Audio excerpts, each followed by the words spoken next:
Sabarkantha news 24 ને subscribe કરી like કરવાનું ભૂલશો નહીં, જેથી આવનારા સમયમાં ઝડપથી આપના સુધી સમાચાર પ્રાપ્ત થઈ શકે। વિજાપુર જહાનિયા મસ્જિદ નજીક આફ્રિકન ભારતીય સીધી બાદશાહ સમાજ દ્વારા બાબા ગોળના ચીલા ખાતે સીધી ધમાલ સાથે ઉર્સ ઉજવાયો। સીધી બાદશાહની ધમાલ કલાક્ષેત્રમાં એક આગવું સ્થાન ધરાવે છે। વિજાપુર જહાનિયા મસ્જિદ નજીક આવેલ બાબા ગોળના ચીલા ખાતે આફ્રિકન ભારતીય સીધી બાદશાહ સમાજ દ્વારા બાબા ગોળના ઉર્સની ઉજવણી કરવામાં આવી હતી। રાજકોટ, મહેસાણા, અમદાવાદ, સુરત અને જામનગર જિલ્લાઓમાં રહેતા સીધી બાદશાહ ઉર્સના પ્રસંગમાં હાજર રહ્યા હતા।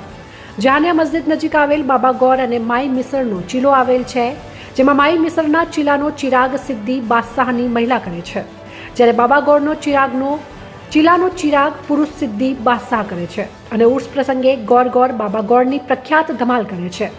વર્ષો પૂર્વે મોગલ સામ્રાજ્યના સમયમાં આફ્રિકાથી આવેલ આ સિદ્ધિ બાદશાહનો ઇતિહાસ અનોખો છે। આ અંગે અહીંના સ્થાનિક સિદ્ધિ બાદશાહ યુસુફભાઈ બાદશાહે જણાવ્યું હતું કે અમારા પૂર્વજો મુગલ સામ્રાજ્ય વખતે સદીઓ પૂર્વે આફ્રિકાના જંગલોમાંથી હિન્દુસ્તાનમાં આવી રતનપુર ઝઘડિયાના જંગલોમાં આવી વસેલા છે, જ્યાં સિદ્ધિ બાદશાહ બાબા ગોળની દરગાહ આવેલી છે। બાબા ગોળ સાથે આવેલ તમામ સિદ્ધિ બાદશાહ બાબા ગોળના અનુયાયી છે। અંગ્રેજોના હુકુમત સમયે સિદ્ધિ બાદશાહને વધુ ગુલામો બનાવ્યા હતા અને અંગ્રેજ હુકુમત સમયે બચવા માટે સિદ્ધિ બાદશાહ અલગ અલગ જિલ્લાઓમાં ફેલાઈ ગયા હતા। બાબા ગોળનો ગોરખ ચિરાગ અહીં તેમના પૂર્વજો વખતેથી થાય છે, જેનો બાબા ગોળના ઉર્સના સમયે ઉજવણી કરવામાં આવે છે। સરકાર દ્વારા અમે સિદ્ધિ બાદશાહ જાતિને અનુસૂચિત જનજાતિમાં સમાવેશ કરવામાં આવેલ છે, જેના કારણે આજે સમાજનો ઘણો ઉત્કર્ષ થયેલ જોવા મળે છે। સિદ્ધિ બાદશાહની ધમાલ પણ કલા ક્ષેત્રમાં એક આગવું સ્થાન બની રહ્યું છે। રિપોર્ટર મુજક્કિર બુખારી, વિજાપુર। માઈ મિશ્રા, રતનપુર ઝઘડિયા, જિલ્લા ભરૂચ, ત્યાં એમની ખાનકા છે। ત્યાંથી અમે અહીંયા ચિરાગ રોશન લાયા હતા।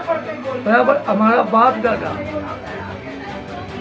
અમેરિકન રહેતા બધા આફ્રિકા और अफ्रीका में रहता था। गुलाम तरीके हमने गुजरात में लाया गया था। પછી અમે એમની સામતા અહીંયા બી લાયા और એમની સેવા કરીએ છીએ, ચિરાગ કરીએ છીએ, પ્રસાદ કરીએ છીએ, બધું અમે કરીએ છીએ। એનાથી બધી માન્યતાઓ થાય છે ને 12 મહિને ઉજવણી કરવામાં આવે છે। રતનપુર ઝઘડિયામાં 10, 11 ચાંદ મુસ્લિમ તાણે થાય છે ને અહીંયા વિજાપુર જાનિયા મસ્જિદ પાસે 25મા ચાંદ પ્રસાદી રાખવામાં આવે છે। નિયાજ નજરાનો નાના બાળકોને જમાડવામાં આવે છે। બરાબર, આ માઈ મિશ્રા ને ઢોલ બજાવવામાં આવે